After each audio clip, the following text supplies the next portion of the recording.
প্রিয় সাংবাদিকবৃন্দ, ছাত্র জনতার জুলাই গণ অভ্যুত্থানে ১.৫ দশকের ফ্যাসিবাদের পতনের মাধ্যমে রাষ্ট্র ও আগামীর বাংলাদেশ বিনির্মাণে গণ অভ্যুত্থানের অংশীজনদেরকে নিয়ে একটি অন্তর্ভুক্তিমূলক জাতীয় সরকারের জন আকাঙ্ক্ষা তৈরি হলেও দেশি বিদেশি অদৃশ্য ষড়যন্ত্রের কারণে সেটি হয়নি। একটি নির্দিষ্ট বলয় কেন্দ্রিক সরকার গঠিত হয়েছে, যার ফলে গণ অভ্যুত্থানকে কেন্দ্র করে যে জাতীয় ঐক্য তৈরি হয়েছিল তাতে আজকে ফাটল ধরেছে, বিভাজন সৃষ্টি হয়েছে, যা এই মুহূর্তে জাতির জন্য কোনোভাবেই কাম্য ছিল না। এমত অবস্থায় সরকারে থাকা ৩ জন ছাত্র উপদেষ্টাদের মধ্যে একজন পদত্যাগ করে একটি দল গঠন করেছে। তারুণ্যের রাজনৈতিক দল হিসেবে গণ অধিকার পরিষদ তরুণদের রাজনীতিতে অংশগ্রহণকে সবসময় উৎসাহিত করে। আমরা নতুন দলকে স্বাগত জানাই।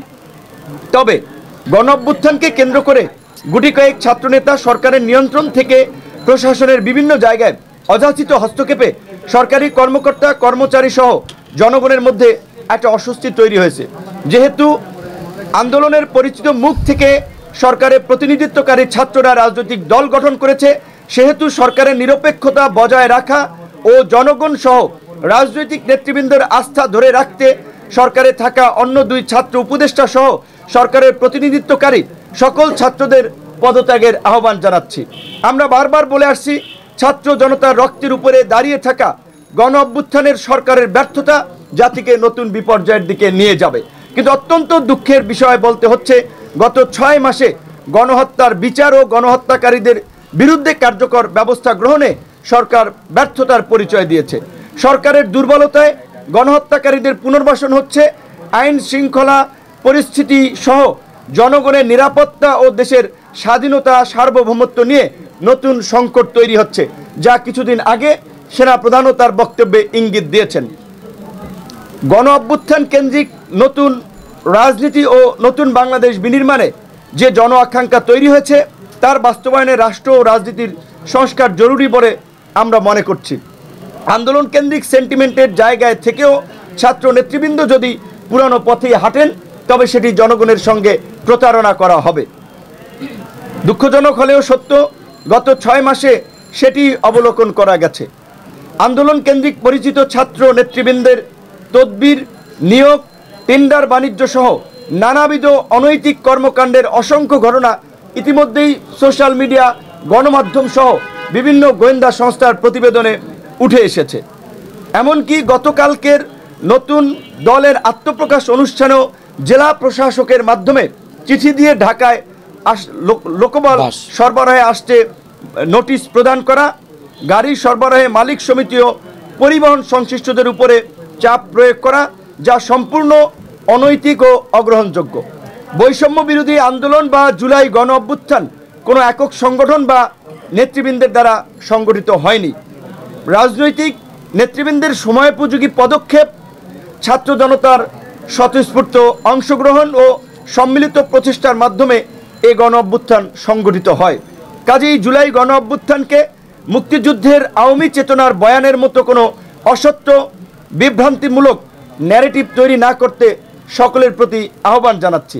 দেশের চলমান সংকট ও সামগ্রিক পরিস্থিতিতে সরকারের কাছে আমরা নিম্নোক্ত প্রধান উপদেষ্টার কাছে আমরা নিম্নোক্ত 4টি দাবি জানাচ্ছি। 1 নম্বরে জাতীয় ঐক্যমতের ভিত্তিতে গণ অভ্যুত্থানের অংশীজনদের নিয়ে উপদেষ্টা পরিষদ পুনর্গঠন। 2 নম্বরে আহতদের সুচিকিৎসা ও পুনর্বাসন এবং শহীদ পরিবারকে যথাযথ ক্ষতিপূরণ ও পুনর্বাসন। 3 নম্বরে গণহত্যার বিচার ও আওয়ামী লীগ নিষিদ্ধে যথাযথ পদক্ষেপ গ্রহণ। 4 নম্বরে জাতীয় ঐক্যমতের ভিত্তিতে দ্রুত সময়ের মধ্যে রাষ্ট্র সংস্কার সম্পন্ন করে জাতীয় নির্বাচনের আয়োজন। আমাদের আজকের এই লিখিত চলমান পরিস্থিতিতে লিখিত বক্তব্য আমরা আপনাদেরকে শুনিয়েছি।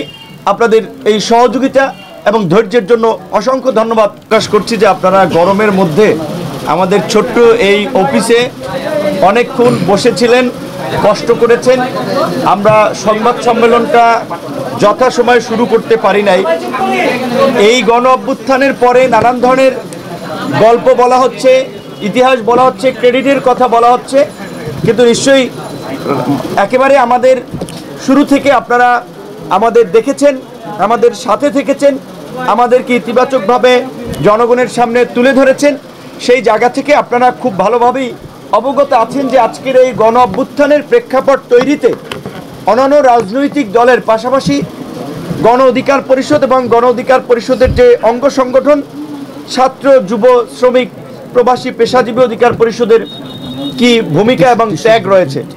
আমাদের এখানকার বামে ডানে নেতৃবৃন্দ, এখানের এই অল্প জায়গায় যারা উপস্থিত আছে তারা সহ সারা বাংলাদেশের যারাই আছে ছাত্র যুব শ্রমিক অধিকার পরিষদের নেতৃবৃন্দ, তারা গত এই 7-8 বছর ধরে 2018 সালের কোটা সংস্কার আন্দোলন থেকে যখন আমরা রাষ্ট্র সংস্কারের জন্য তারুণ্যের নতুন ধারা রাজনৈতিক দল বিনির্মাণের চিন্তা ভাবনা নিয়ে কাজ করে যাচ্ছিলাম, এই জাতিকে ফ্যাসিবাদ থেকে মুক্ত করার প্রচেষ্টা করে যাচ্ছিলাম, তখন থেকেই তারা তাদের এই সংগ্রামের মাধ্যমে মানুষের পাশে থাকার চেষ্টা করেছে।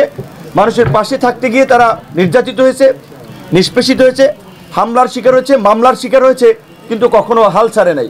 ছাত্র অধিকার পরিষদের সভাপতি বিনিয়ামিন মোল্লা এখানে আছে, সবাই দেখেছেন কতবার জেল কেটেছে, জেলখানায় কি নির্মম নিষ্ঠুরতার মধ্যে দিয়ে তাকে টর্চার করা হয়েছে, একটা সেলের মধ্যে রাখা হয়েছে।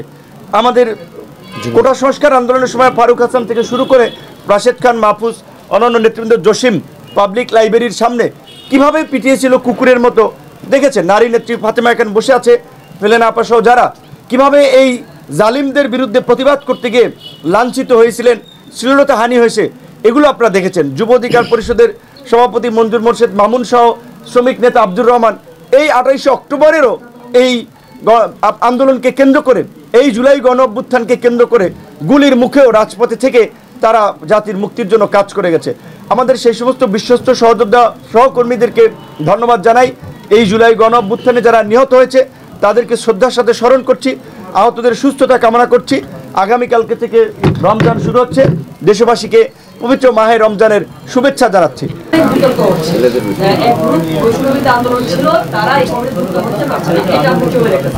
আচ্ছা, আরেকজন একবারে